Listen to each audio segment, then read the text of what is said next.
Hey, we're live. Two guys, one mic, here to finish off 2016. But first, you're going to say, "Where the hell have you been?" So I'm going to ask my partner in crime, "Where have we been?" I think we've been busy, right? With life. Is that what's been happening? Yeah, life happens. It does. Kind of like shit.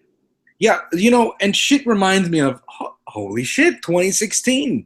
It's the year of the shit. I think everyone that I've spoken to, read about, written by, considers this a year of all time crap. Or how do you feel about this? Is it really that? Has it really been that bad? 2016 has been a shitter. So I'm guessing you agree. Yeah. Um, 2016. Let's see. If I had to pick one word, I'd say death. We lost a lot of good people. I want to give a shout out here to my good friend in illness, Carrie Fisher, of Star Wars fame, that just left us too young. But we've lost a lot of people this year. I can't begin. Prince, David Bowie, George Michael, Last Christmas, I gave you my heart. So yeah, and then we've got the obvious, the elephant in the room, folks, in 2016. Though this has been The going on. orange fucking elephant. Well, The I was toupee. going to say Syria because I believe that this whole mess in Syria somehow contributed to the rise of the Trump. And now let me tell you why. This war, whatever we want to call it, this clusterfuck, this foobar, has sent a mass exodus of primarily Muslim people right across Europe, and it's fueled this anti-immigrant hate, which started in the continent, right, and it led to Brexit and all these right-wing politicians showing up, and that gave us the tangerine man, right? I mean, you see what I mean? I'm not sure there's a direct line, particularly in U.S. politics. Mm-hmm. I think there's definitely a stronger definitely a stronger through current for European politics. Um, but I'm not sure. I think the mess in Syria and just the awfulness that's going on over there has much less to do with the rise of Donald Trump um, in this country. And honestly, there's been just globally a rise in sort of nationalist sentiment, and that's not confined to just Europe. I mean, India has a Hindu nationalist leader, Okay. and we've got a white nationalist uh, president. Wait, stop it. Are you saying you don't like Mr. Trump? I find this hard to believe that someone in the Ivy League and in general educated I'm is saying not a supporter of Mr. Trump. I'm saying Mr. Trump can't. President-elect Trump, excuse you. Yeah, I'm saying President-elect Trump doesn't really like me. How about that one? Yeah, that brings me to my little humble ponds, folks. If you all remember this, the brown guy lives in Brownland, in a Spanish colony still of MIA, Miami. We're talking about, where I'm surrounded by. It's funny because again, you think all the Latino people with all the awful things this man has said, implicated he'd do. Yet again, the Cuban exiles, they just have their own minds. They just vote Republican no matter what. I just again I can't fathom it because overall this man is not kind toward minorities. So Yeah, and he's a Putin sympathist, oh god, sympathizer, and quite frankly, if this were 20 years ago, Vladimir Putin would be buddy buddy with one Fidel Castro. absolutely, And if Donald absolutely, Trump could get his hands on a property down in Cuba, communist controlled though it might be, he will. he'd be trying to build a hotel. Oh yeah, This man doesn't have any values, he right? does not. And I think if it'd be great if we could just He's have not a even a real white nationalist.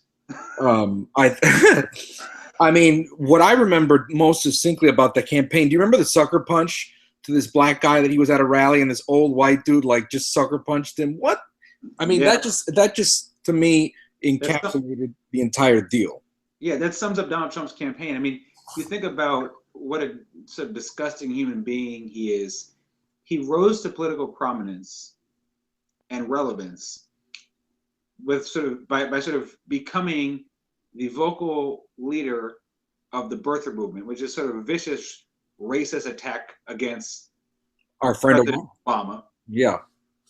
And then he launched his campaign by basically, in a very xenophobic way, targeting Mexican immigrants to this country. No, wait, let me stop you right there, because, I mean, you have to give this man, though, at least, we're going to have an entertaining 4 years, even if we all burn at the end. Do you remember his trip to Mexico? I mean, Hitler probably had some entertaining speeches, but I'm sure that wasn't any consolation to the Jews. No, listen. So he goes to Mexico. I love this guy. You got to give him credit, though. He goes to Mexico. He plays nice with the president of Mexico. What's that? Was it Nieto? Who's the? Oh, please. I don't live in this world. I can't even remember who the president is. But the point is, he comes back. So he plays nice with the Mexican. He's like, no, you're not going to pay for the wall. Everything's fine. As soon as he crosses the border to Arizona to give a speech, I think it was Arizona, he's like, they're going to pay for the wall. And he just backtracked on everything he told. So, I mean, what the fuck? I think in my notes, that's what I wrote about Trump. And then, to add insult to injury, Time names him Man of the Year? What? I mean, that's validating pretty much all we disagreed with. I get that it was the story of the year, but do we have to call him the Man of the Year? Has he earned anything? Yeah. What did he do that was good? Like, just because you actually get elected to office doesn't make you a good person. Right. It doesn't mean that you've done anything that makes you sort of worthy of being the person of the year, right? Mm-hmm. Quite frankly, I mean, he brought out such ugliness in the polity. He legitimized sort of racist, sexist, xenophobic, Islamophobic, homophobic viewpoints through in American politics, and said, "Listen, come out of the shadows. You now have a voice, and that voice is now going to occupy the Oval Office." Is that something that we want to praise? I mean, there's really a problem when you start to say this is actually a legitimate viewpoint, because I have no problem stigmatizing racism and homophobia and sexism out of people. Quite frankly, it used to be perfectly cool when I was in high school to call things gay, as a pejorative, right? Yeah. I call people a homo or a fag, right? Right. Well, it's not cool anymore. It's not something I do. And I'm really happy that I have no problem with the fact that it wasn't some epiphany on my part that was homophobic language that got me to stop doing that at first, right? I'm a more enlightened person than I was in high school now. Right. That's not part of my lexicon. But it doesn't matter to me how I was brought there. Whether it was like, I had, the light came on, or whether I had to, have some tough conversations, or whether it's like, listen, this isn't cool and polite company. And then eventually I realized that polite company is actually fucking right. Right. And, I grew up in a more immature time. I think that's the whole problem with Trump. It seems that we're regressing as opposed to we were progressing so well. But here's where my mind explodes. That even the exit polls show that even among people who voted for him, they didn't particularly like him. So if you had to, in one, concept, what helped him in these battleground states, I think really that people are that deplorably, not deplorable, dumb, that they do believe that he's going to bring back these factory jobs that really have not been lost to globalization. A little bit, yes, but a lot to automation. I mean, some of these things, they're just not coming back. I think that's entirely right. There, people. So first of all, let's acknowledge this. Not everybody who voted for him is a racist bigot, but they did decide to vote for the racist bigot. So, right. And they decided to stand on the side with racist bigots, right? Just like I'm sure that not everybody who voted, who supported the Nazi Party was anti-Semitic. But you look at what side of the line they were on, they were with all the Jew-hating bastards in Nazi Germany. So it's not a great exoneration of your political viewpoints. Well, you're enabling the behavior, and again, But I think another issue that came up, and it's so funny but because I think I think you hit on the right point though. If you look at the states that have been more reliably blue, Michigan, Wisconsin, Wisconsin, yeah, Pennsylvania, and other states like Iowa, first of all, the places that went Trump are less racially they're more racially homogenous, yeah, right? We know that to be the case.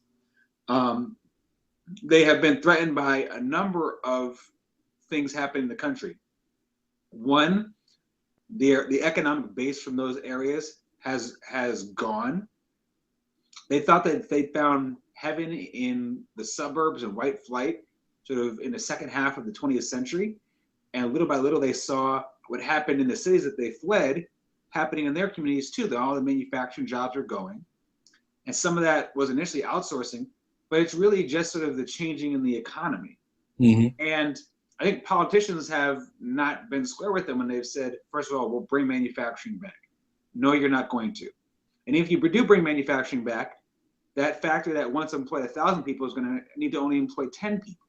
Right? Those 10 people will be higher paid than the individual those 1,000 people were, but you're not going to employ the same number of people. It's not going to be the same, broad economic base.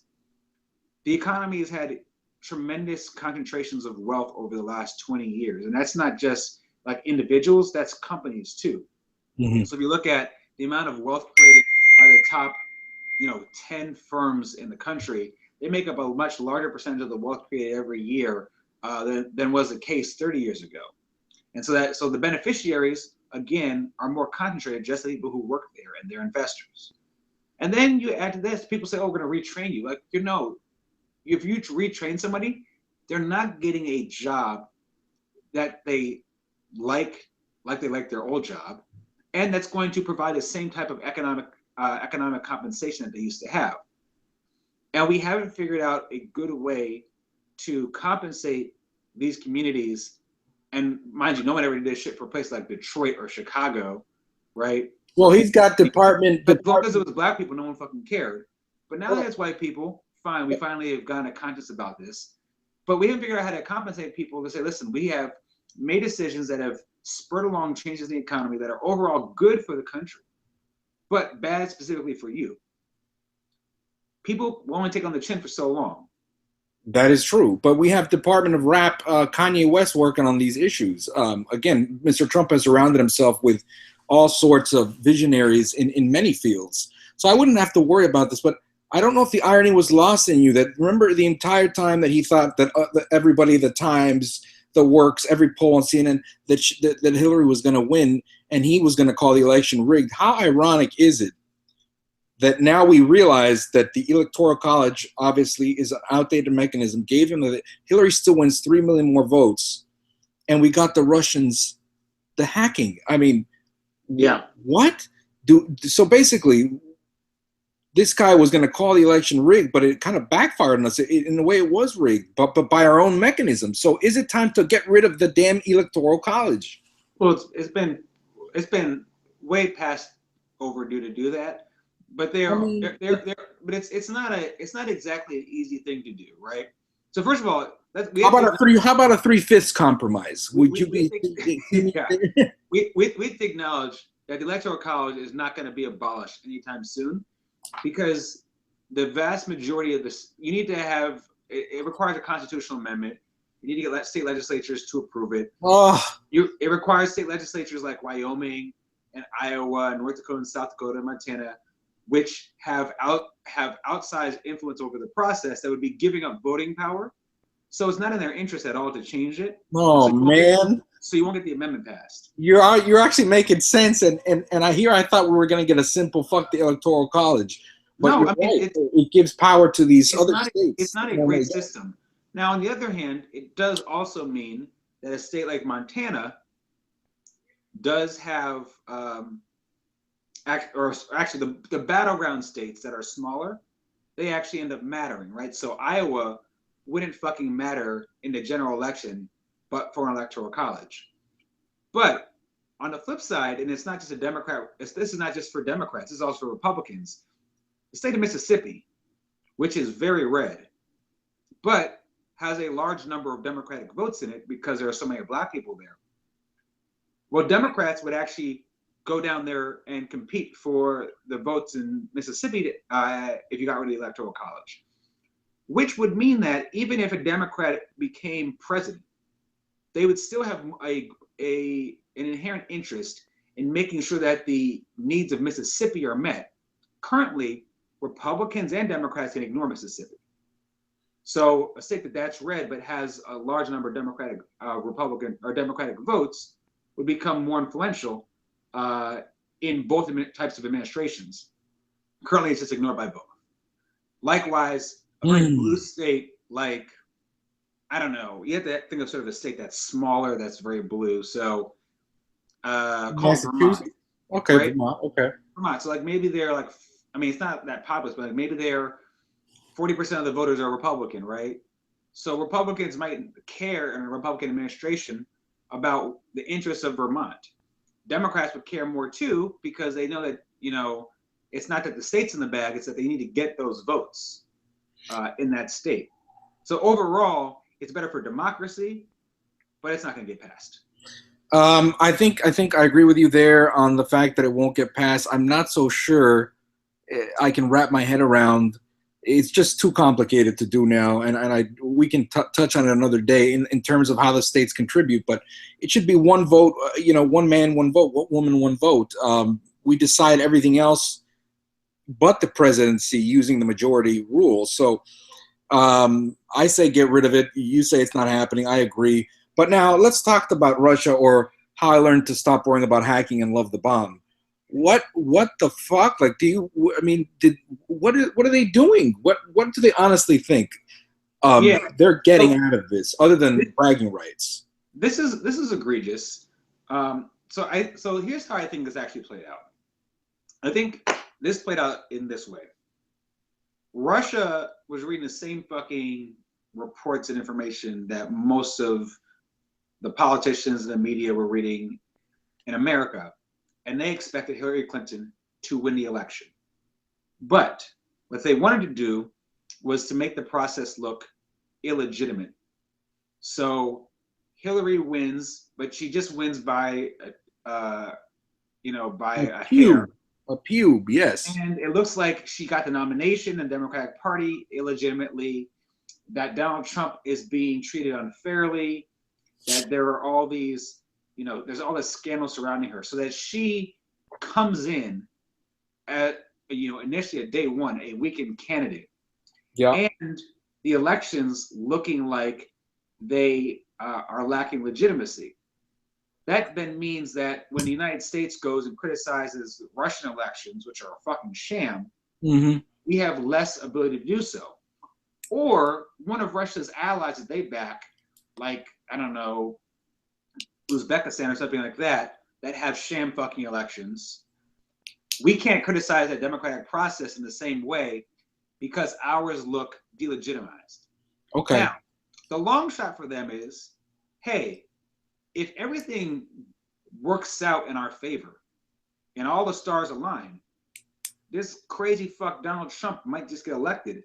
And then I can't believe we're having this discussion. Hillary, we have now actually gotten an ally in the Oval Office.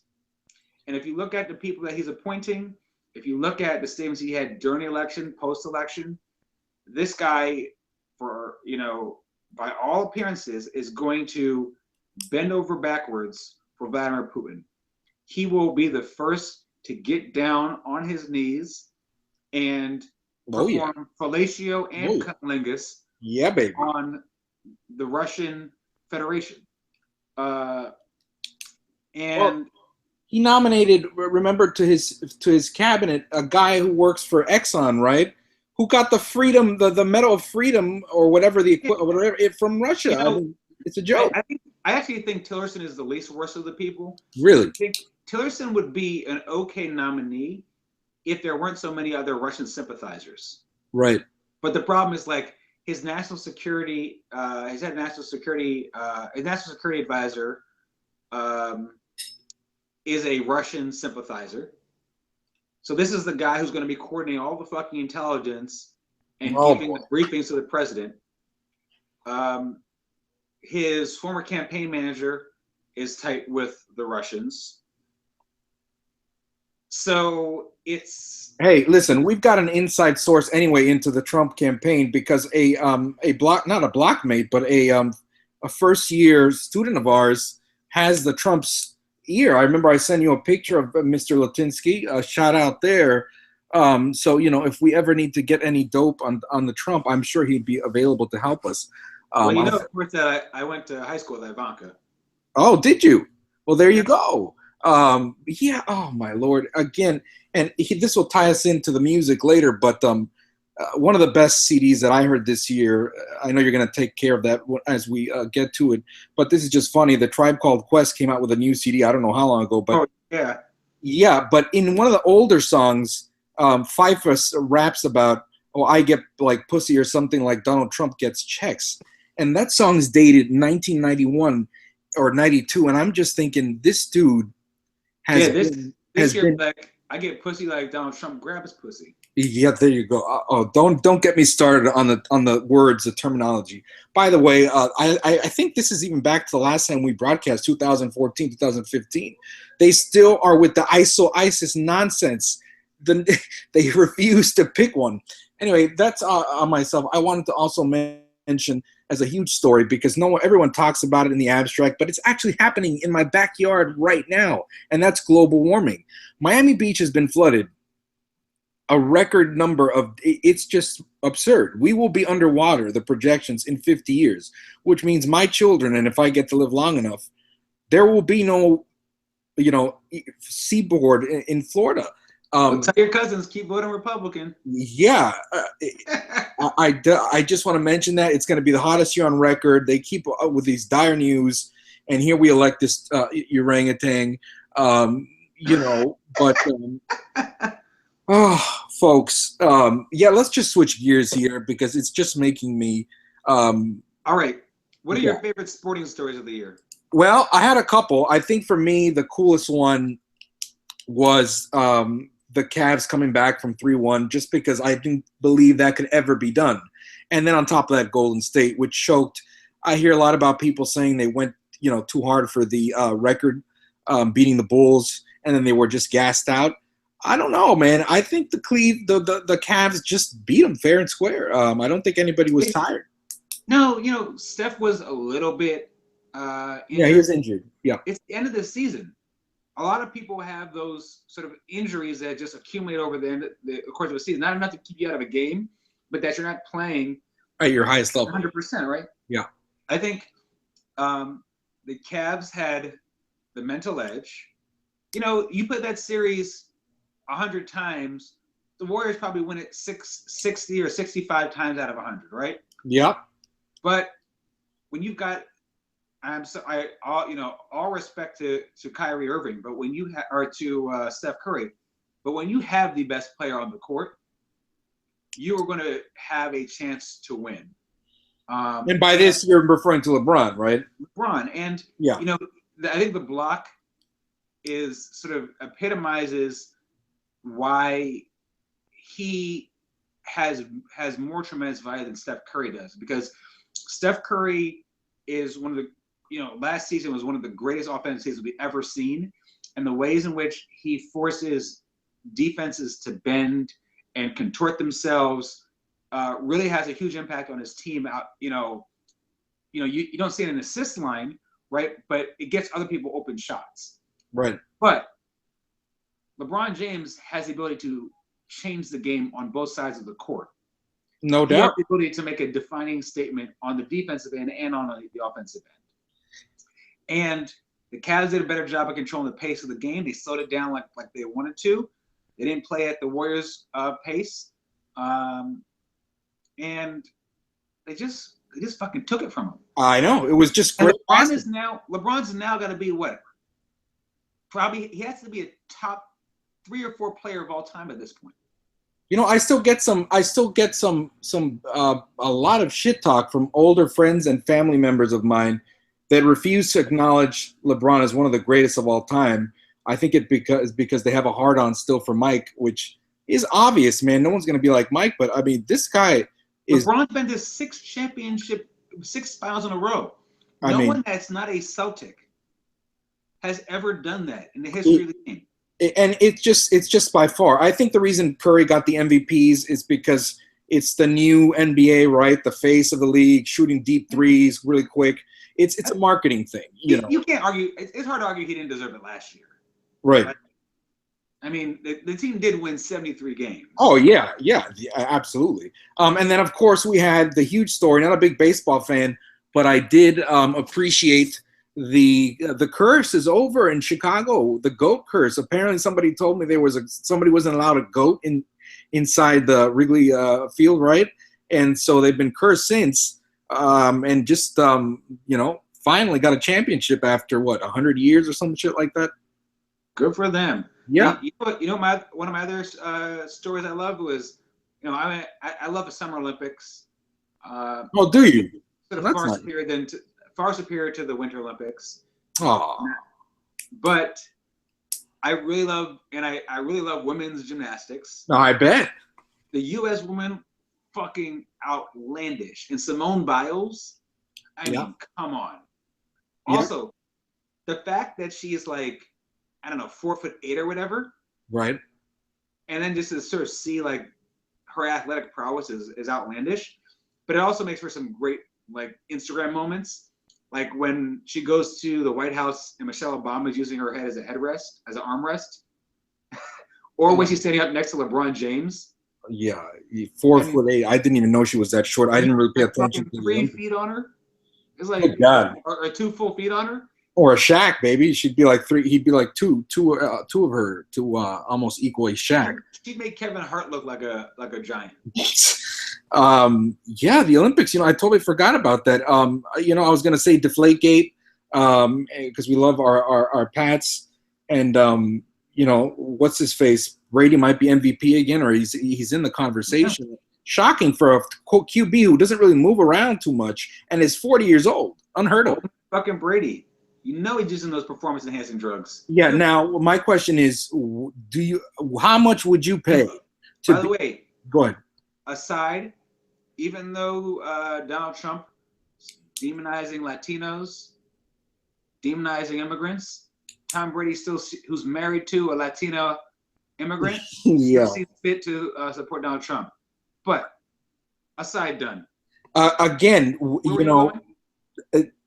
the Trump phenomenon is clearly the story of the year. I just want to last maybe thing to just get him out of our heads. Could we have prevented this? Do you think at any point in time, like to me, I think the turning point was the FBI's release of a statement saying, "Oh, we have more shit on emails," and then they come back and they're like, "Well, actually, we don't." The actual data that 538 analyzed supports that. That basically what happens is people who are supporting third parties tend to come home to their actual party, and people were coming home to the Democratic Party after that Comey letter. Voters stopped coming home to the Democratic Party, but they continue to go home to the Republican Party. Good Lord. But, it's unheard of. All the pundits say, like, when you lose by such a small margin across 3 states that were the determining factor, there are 1,000 different reasons why you lost. And so the Comey letter is an obvious one, but probably the Russian hacking is another one. Okay. Fake news. The Clinton campaign decided not to. They decided to go to places like Arizona and to North Carolina and to Georgia when it could have spent more money and more time in places like Wisconsin and Michigan and Pennsylvania. There's a lot of blame to go around in a lot of places. I think the blame, people make political calculations, fine, right? Sometimes you make it right, sometimes you make it wrong. The things I think that matter more are things like the Comey letter, where it's very clear that protocol suggests you shouldn't be doing this so close to election because of how it might impact the election, right? Then that has nothing to do with tactics or strategy. That's about the integrity of the process. The Russian hacking, again, that's the integrity of the process. The way in which the media did not take Donald Trump's candidacy seriously. Now, I fault them on that. But on the other hand, I also didn't take Donald Trump's candidacy seriously for a long time. So, yeah, I think that we're all guilty to a certain extent, and that's why I wanted to bring it up, just because we all were enablers in the sense that nobody took a stand early enough and said, "Wait a second, this guy shouldn't even be in consideration for as just as citizens of the state. We should have just been like, no, this is." I just really don't know how. No, I think some people did. I think there were Republicans in the Republican primary. Jeb Bush, I think is a really important example. But they all wussed out. Nobody confronted it. Carly Fiorina. But the entire Republican Party, everyone, now mind you, they have all their different, there are a lot of never Trump folks in the Republican Party, but all the candidates, they should have taken a stance and said, listen, Donald Trump, first of all, does not represent the best of Republican values. On top of that, he does not represent anything that's good about American values. And no matter who of us wins on this stage, it can't be that guy. Yeah. He was making sexist comments to moderators of debates, candidates. He was making sexist comments about people's wives, right? Like he went after just a child. He's a man child. Now, mind you, Ted Cruz is a miserable fuck. Yep. Right. And his wife made a decision to marry that miserable fuck. But it is so crude and crass and ugly and inappropriate for him to go after, first of all, Ted Cruz's wife, who's not really a public official. Right. And also to go after her on her looks, right? Which is such a very sexist thing to do, because implicit in that is that's the only thing that she's worthy of, right? If she doesn't look good, she has no redeeming value. Like, I'm sorry, I thought this was 2016. But now they're all licking Trump's ass. It to me. Oh yeah. It's frightening. It's scary only because tossing his salad. Oh yeah. And he didn't even have. He did not even have the dignity to wipe his ass after shit. Yep. And they're still going to town and acting like it tastes like ice cream. And I think with that, maybe we should just take ourselves to a more happy place. Gerard, is there any chance that we're just stuck in a really bad narrative here? Should we ask Bernard? Yeah. That's what I feel like. I want to give a shout out. First of all, thank you for HBO Go. Now two guys are on one mic are equal media footing, so our media reports will be up to date. But to me, the show of the year, if just because it's the only one I saw toward the end, was Westworld. It's creepy as fuck. Did it make your top 3 or top 5 though? Because it's a little hokey. It's a little. It did not, and I'll be releasing my power rankings. Yeah. And you can send an email. You can send an email to me. Hit me up if you like to get on that distribution list. But first of all, let me just quick comment about Westworld. Thought it was really well done. Great special effects, and I thought it brought back music too. Did you find the music particularly effective? I found it. Music was awesome. Yeah. Looking forward to season 2. I love all the screen time Jeffrey Wright got. I love Anthony Hopkins bringing back some of the creepiness of Lecter. Woo, love it. Love it, love it. And also Tandy Newton getting, the role of a lifetime. She doesn't need to, get grabbed by the pussy and crash to have a good role.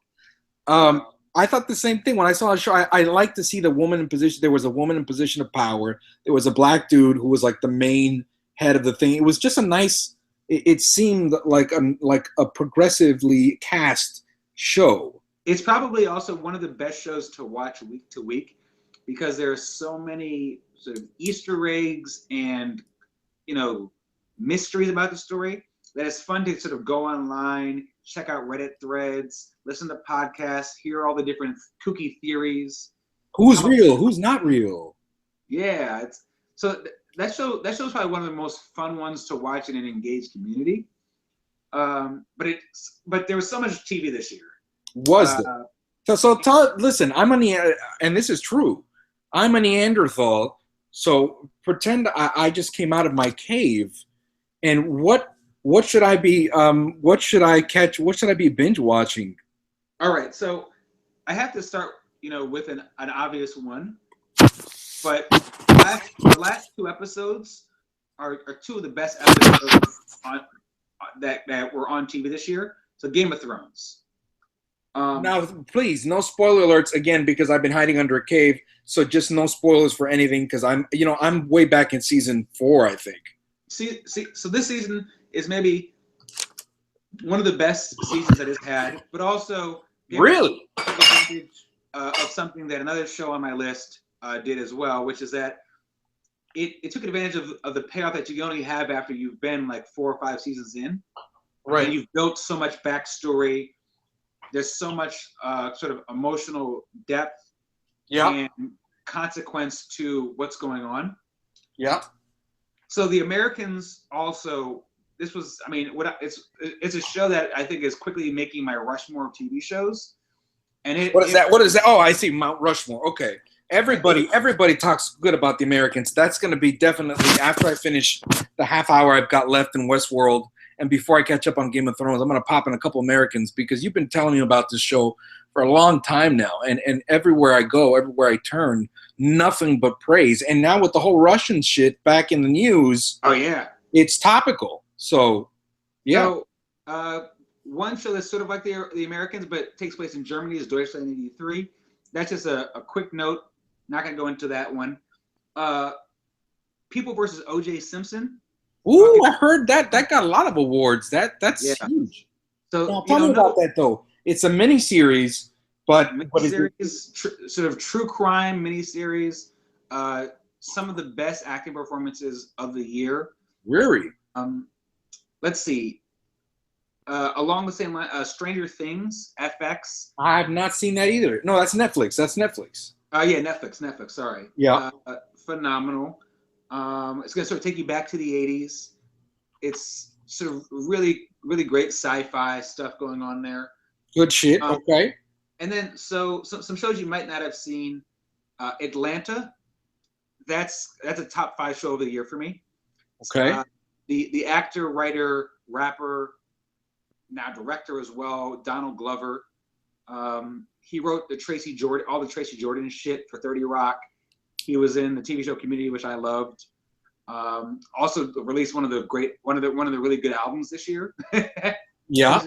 But Atlanta is one of the most unique voices on TV this year. Interesting. And now the topic is Atlanta. I mean, what are we talking? What is the premise here? It's sort of this guy's cousin is sort of a rapper in Atlanta that's starting to get some local acclaim. Okay. Decides to manage him, and it sort of meanders, but that's really just sort of sets up the world that they're in. But some people have just sort of described it as sort of a modern day Twin Peaks in Atlanta. Really? Like it's a world where you can have an invisible car, and no one bats an eye about it. Really? They spent a whole episode where the rapper is getting interviewed on the Black Action Network, which is a public access TV show. Ooh. And they make these fake Dodge commercials that were actually sponsored by Dodge. So they got product placement in there too. That's interesting. Now what network is that on? That's on FX. FX does some of the best TV stuff. Yeah, again, FX has picked up on their quality immensely. We talked about this maybe 2 years ago, just the rise of these new cable networks producing great content to the point where it rivals movies. Now, I don't want to sidetrack you to movies if you're not ready to go there, but No, Um, no, I got a couple more. okay. Fleabag, which is done by Amazon, which is this sort of British comedy and drama series.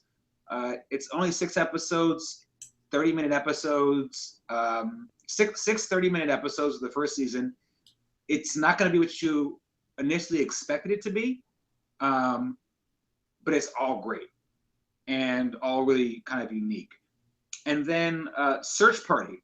Search Party is on, I believe, TBS, sort of their first foray, or maybe it's TNT, but their first foray into sort of more prestigious TV.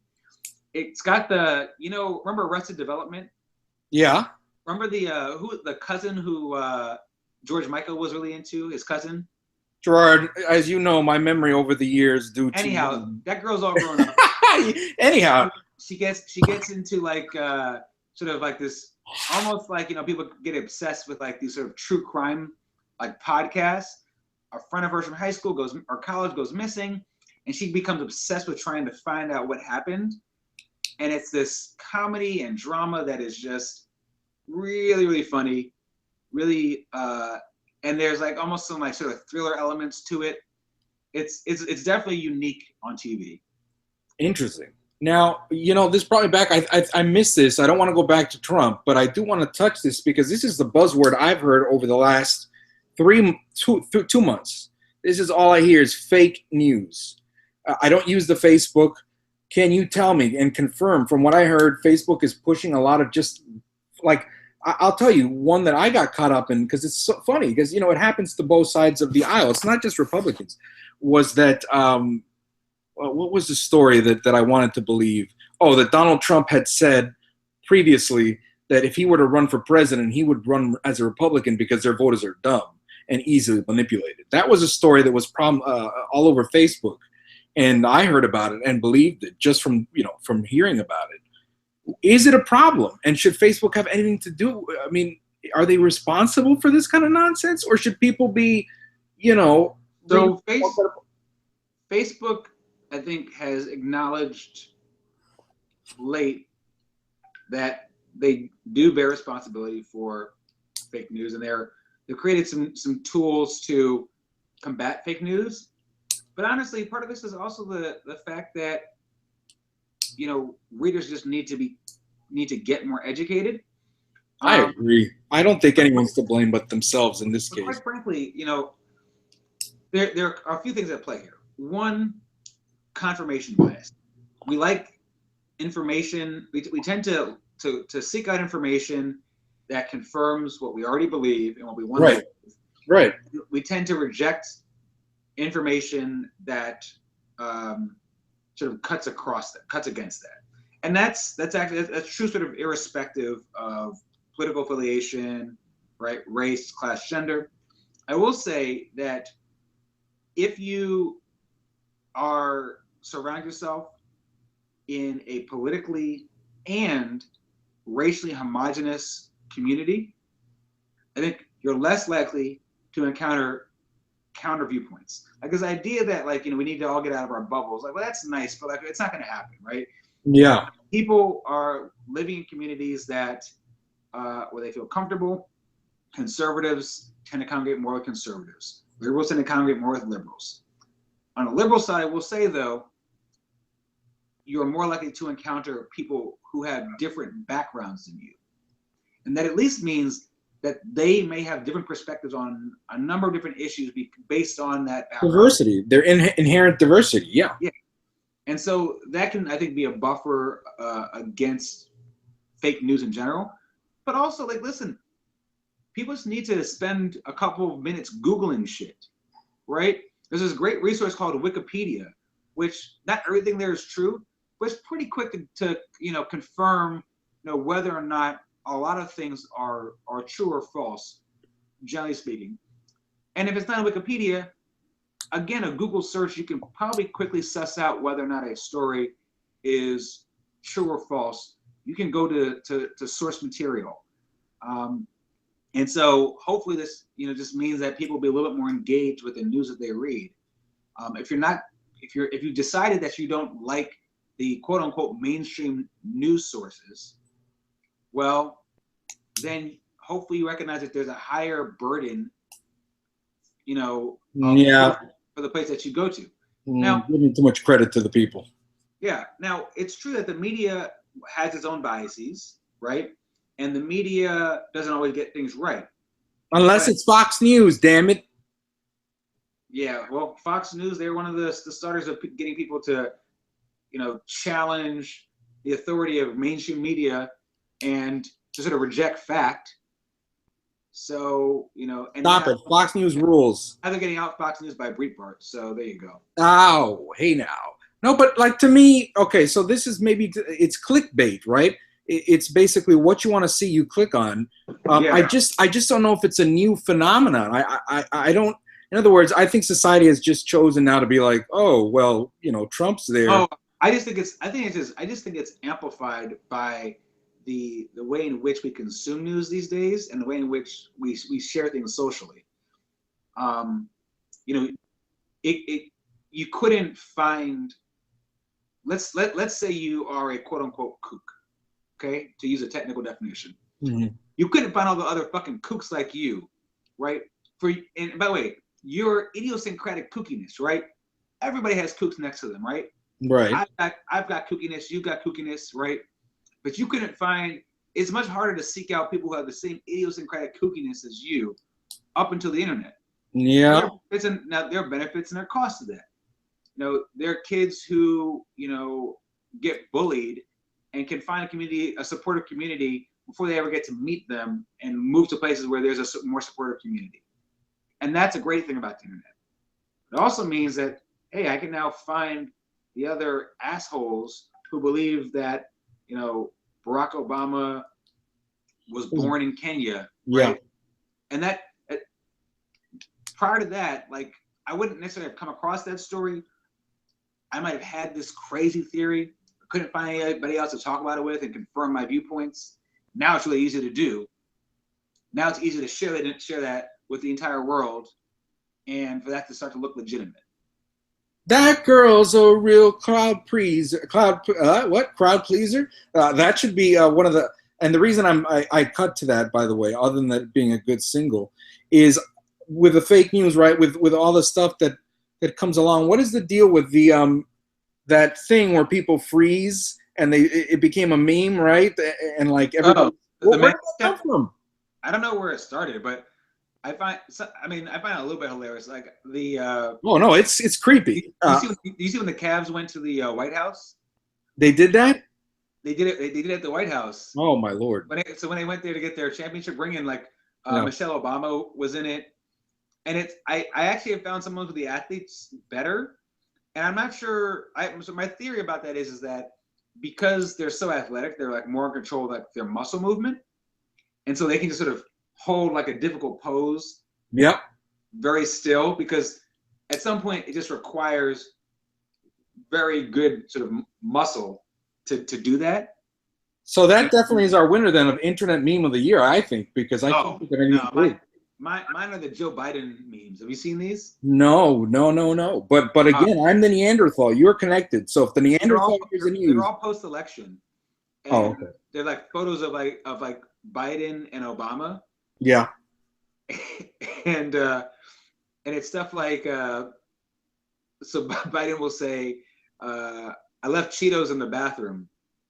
Okay. And then Obama responds, why'd you do that, Joe? He said, just in case he needs to powder his nose. Oh my lord. And it's like just shit like this. Like Obama just like Biden just like talking shit about President-elect Trump, and Obama being the grown-up saying, Joe, you can't do that. Joe, you can't do that. Oh my lord. He's like one point, like there's one of them where Biden says, I'm not giving them the password to the Wi-Fi. Joe, come on. You got to give them the password. And Biden's like, I said what I said. Oh my lord! Now, again, but you keep dragging me to the politics. No, I'm gonna just ignore it. Should he have run? Would he have won? We already know Obama came out and said he would have won had he run a third term. I don't know, man. I don't know. Biden. Again, listen, we're stuck with the Tangerine Man, and we should enjoy our days of free speech until January 20th, because after that, they're gonna round up all humorists and stick us in a camp somewhere. By the way, get ready for riots. Here's my prediction. the first if it's the summertime and there is a unarmed black man who gets killed by the cops, Oh Lord. right? And it's caught on tape. And it's in a major enough city where there's the substantial population of black people. It's over. Because the way that blacks are feeling right now in this country, and you added the insult to injury of this election, and this man who just racistly insulted our first black president over successive years, and who has endorsed quote unquote law and order, which is just code for police state. Beat niggas over the head and lock them the fuck up. Yep. Right? Well, there will be no Obama to calm the mood. And people have forgotten what riots look like. They're like, oh, Ferguson is a riot, Charlotte is a riot. Those aren't real riots. Not like LA riots. And if they and mark my word, if Trump has his fucking, immigration roundup task force, and they go into some densely populated, Latino American community, and they end up accidentally killing some little girl. Oh boy. Right? On one of these immigration raids. Again, just wait for this fucking shit. But this is the thing with Trump, dude, that I don't get, that I don't think any president has done before, which is since he won, he's been out. This tweeting is just, I don't know, man. I don't think a president should be tweeting. And you're going to tell me that's because you're an old fogey. I think it's fine for a president to tweet. I think, quite frankly, Donald Trump has actually showed how effective as a communication tool it can be. But the threshold for a tweet and what constitutes an appropriate tweet is much higher, right? Once you're the president and president-elect. Yeah, you shouldn't be sounding off on SNL and complaining about, a comedy show. What the fuck? This guy is the thinnest skinned motherfucker you've ever met, right? Really? And he needs, because you know what he is. He's a kid who grew up sort of rich, and his dad owned properties in Queens, right? But for him, he needed the validation of Manhattan, baby. Old money Manhattan crowd, right? Yeah. And he still craves that validation, even like you talk shit to the New York Look Times. at you, psychologist. He wants the New York Times' approval. He wants SNL to love him, right? It's not enough that he got elected president of the United States. I know. Like the people whose approval he really wants are the people he's been talking shit about, and the people who wouldn't vote for him. But he wants and needs those people to love him, and it's really there'll be a really interesting sort of case study about this guy's personality. But he is the biggest fucking baby ever. Oh my god. And it's scary because he's gonna have the nuclear codes. So yeah. Let's talk about music. Let's talk about we got drawn in. Listen, folks, it's a story of the year. There's no avoiding it. But again, let's hit up some good tunes to kind of free our minds to a better 2017. I mean, listen, we got to live through this. I just want to repeat a sentiment that I heard a lot of people, but I think they were mostly joking, that they would leave the country should Trump become president. Hey, listen, we're all Americans. Whether we voted for him or not, it's our responsibility as citizens to come together and stand up to this tyrant should he, deliver on all the nonsense he said. So no running away. Let's keep it tough and let's get some tunes in. What I mean, hello, Beyonce, right? Clearly, Lemonade was. And while we're on the Knowles family, Solange had a great album too. I heard that was amazing. I didn't know that was that who I'm thinking about? I think so. Yeah, that was the second album that everybody kissed his ass. I think it was in Pitchfork's #1 actually. Yeah, it was. Interesting. You already mentioned Tribe Called Quest. We got it from here. Thank you for your service. Yeah, how the heck? I mean, did that come out of nowhere? How great is that? That the Tribe Called Quest came out? Hip hop has always been a young man's medium. Right. It's very difficult for you to age and continue to make relevant music, and yet somehow Tribe Called Quest came out with a current relevant album that has something to say. It sounds like it was produced in 2016, and it doesn't sound like geriatric rap. Right. Like they It's just still, really good. It's a solid effort. I still have to digest it, but upon it's first probably hearing, for me the most impressive achievement of the year. I mean, Kanye West's Life of Pablo. I mean, Kanye West persons aside, he continues to push the genre, the genre of music. He continues to put out really interesting stuff. hey, listen, if I just bleached my asshole or the model bleached her asshole, and I met her in Tribeca, and if I then I'm the asshole. And you got bleach on your T-shirt, you're gonna feel like an asshole. Oh, there we go. That's what I was thinking. Yes, listen, man, you got to get up for Kanye. He is a visionary. He's got always something interesting in the pipeline. Hate him or love him, He's always doing interesting music. He lost his mind maybe because of it, but hey, as long as the music's good. Sticking with Chicago, Chance the Rapper. Everyone talking about Chance the Rapper. Have I heard a single? I don't know if I've heard Chance. Chance, his album got released for free on iTunes, and I mean he all of his albums have been released for free on like DatPiff or his website, but it's like one of the most joyous albums of the year. He's one of the best up and coming rappers out. I think he's got to be probably top 5 or 10 rappers in the game right now. And I think he did SNL like 3 times this year, which is just pretty ridiculous. Unprecedented. Look at that. Yeah. How about the new Frank Ocean? Did you like that as much as Channel Orange? I didn't like it as much as Channel Orange, but Frank is still making like sort of thought-provoking music. Yeah, I feel the same way. I like Channel Orange better, but man, he's another visionary. A great. He came out with a visual CD, right? A lot more ambient. And then he came out with the regular track based. There's some standouts there. I don't know if you heard, but in one of the singles, he harmonizes with Beyonce. It's track 3. I forgot the name. But anywho, I like that. That was good. The Radiohead CD was okay. People love it as usual, but the critics that by that I mean, I didn't think they're strong. I like the Rihanna album Anti. Oh yeah. I think that's her best album. She's just great. I was trying to just think of that line. Fuck your white horse in a carriage. Love it. Yeah. Carly Rae Jepsen. Okay. Was sort of with a follow-up to Emotion Side B. So these are the songs that didn't make the cut from the album from 2015. But if you combine those 2 albums, it is like one of the best pop albums of the last few years. Like I think it will go toe to toe with like the 1989 album by Taylor Swift. It's really, it's really interesting. It's a lot of 80s influence in it. Interesting. Well, there you go. Yeah. And we've got left. We've done movies. What did I miss in the movie theater that I should catch up on? Because I went to listen to this, and people hate me for this. I went to see the new Star Wars, and I got bored, and I actually walked out of the theater. I didn't. Sorry, spoiler alert.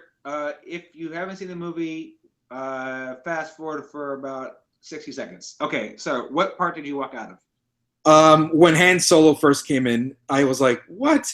It just. Oh, you're talking about that's last year. Yeah. Oh well. Okay, forget it then. No, I have not seen Rogue One. I'm actually excited to see that one. Did you see that? Yeah, the last 45, 60 minutes were awesome. Excellent. Okay. Well, then there you go. But what's some good cinema? What did I miss out there? What good shit? I didn't prepare my movies list. So. Damn you. But what sticks out? Like, I know there's always. It seems like Hollywood only produces these damn superhero movies. Like off the top of my head, I can't think of any indie movies other than Manchester by the Sea, which I saw a bunch of commercials for. But I saw Manchester by the Sea. No, there's some good stuff out right now. Snowden came out. Did you see that? Was that any good? I don't think it did that well. Yeah. Moonlight, which is out right now. My lord! Did you know? Is that the one about the black dude growing up in Miami? In Miami, yeah. I know that dude through my really? Yeah. It's hilarious. Not him personally, but I know him through an acquaintance. Yeah. That's awesome. And I just love anytime anyone can get a story out of this swamp where I live in. I give props to that person because Miami is such a unique place to get to the next level as an artist. It is a multicultural city. It is it has its art, but it's lacking. It's lacking a good other than the damn graffiti we have. So again, when somebody comes out with any story that breaks through the mold, I'm happy. Let me do a real quick fill in on the digital crack world, video games. Obviously, the story of the year is Pokemon Go. I don't know how many people I saw smash themselves into a street corner or a street sign, and I'm not kidding. People driving. I saw people on videos on internet driving and crashing right in front of a cop because they're huge. But it's had its issues legally because people were going to people's houses at night. I mean, whatever. But it's just a story that needed to be covered. I'm sure you heard about it. I work at a tech company, so yes, all the devs. Another huge deal was Nintendo releasing a Super Mario Brothers for the iPhone. They had resisted for a long time. I believe it sold well. And finally, Final Fantasy 15 came out after 10 years of development. No one thought it would come through. It did come through. It was I would say great, but on the lower end of great, because I sold it already. But anywho, and then I want to rest in peace to my comrade Fidel Castro. We cannot forget his passing here. He has just dominated my household since I was born. And so I'm finally glad that he got out. It's mixed feelings for my family. They're the old generation that came in the 60s. They were pretty much a meh, maybe if he would have been shot by a firing squad, while we, inserted a huge dildo up his ass, we would be happy, but he went peacefully, so we're not happy. Anyway, I want to give my views on, because the only TV I watch is like late night stuff with monologues and so on and so forth. So between the huge, you have Jimmy Kimmel, you have Stephen Colbert, you have, who's the dude from SNL? Oh, his name is Jimmy too, right? Jimmy Fallon. Jimmy Fallon is by far the most popular. But I want to give Samantha Bee at all? What's that? Have you watched any Samantha Bee? Oh yeah, Samantha Bee is great. I love the Samantha Bee. You watching that? I've seen some good clips. I hear a lot of good shit about yeah. it. Check it out. Also, the show on HBO with John Oliver is really good. I like the format. It's easier because, me, I'm not gonna watch that shit every night. Yeah, so I can watch it once a week.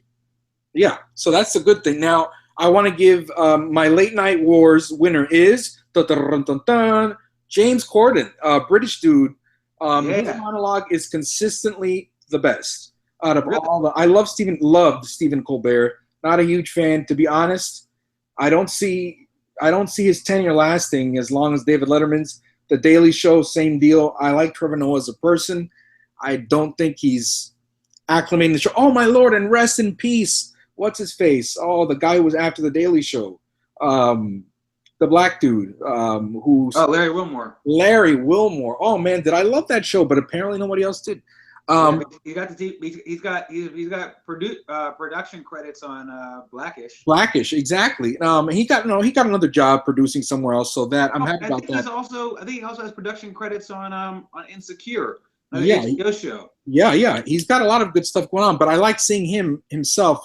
Doing comedy was good. Well, they had good writers anyway. So yeah, in terms of James Corden, the carpool karaoke broke through this year. A lot of people started liking it. Michelle Obama was on. Yeah, so much. It's all joy. It's all joy. Yeah, I love James Corden. I love his attitude toward the show. I like the format, how the guests all have to be together at once and they have to sit together on a couch. We're gonna need more carpool karaoke over the next 4 years. We're gonna need a lot. And I think cute puppy videos and cats. Yeah. And on that, I think we're done with 2006. Let's just bring on 2017. Fuck it. The year's done, and we got our great orange surprise. You're gonna need two guys, one mic to get you through this. We will, but as always, stick together, guys. Let's be honest. One of us might get deported. The other might get thrown in prison. So yeah, we cannot guarantee that there will be more episodes after January. By the way, neither of us has come here illegally nor committed a crime. Gerard, I have something to tell you. I'm in a different narrative than you. Unfortunately, everything I've told you about myself is a lie. I've just realized I'm a machine. So I may get deported for that. No, but anywho, we're wrapping it up. Thanks for tuning in, guys. We're back, and hopefully with some regularity. We wanted to do something short and sweet, but we just couldn't because we've been away so long, and we had so It's the 2016 wrap up. It's a 2016 wrap up, folks. So yeah, check out G's top of the year. Trust me when I say he delivers, he always does.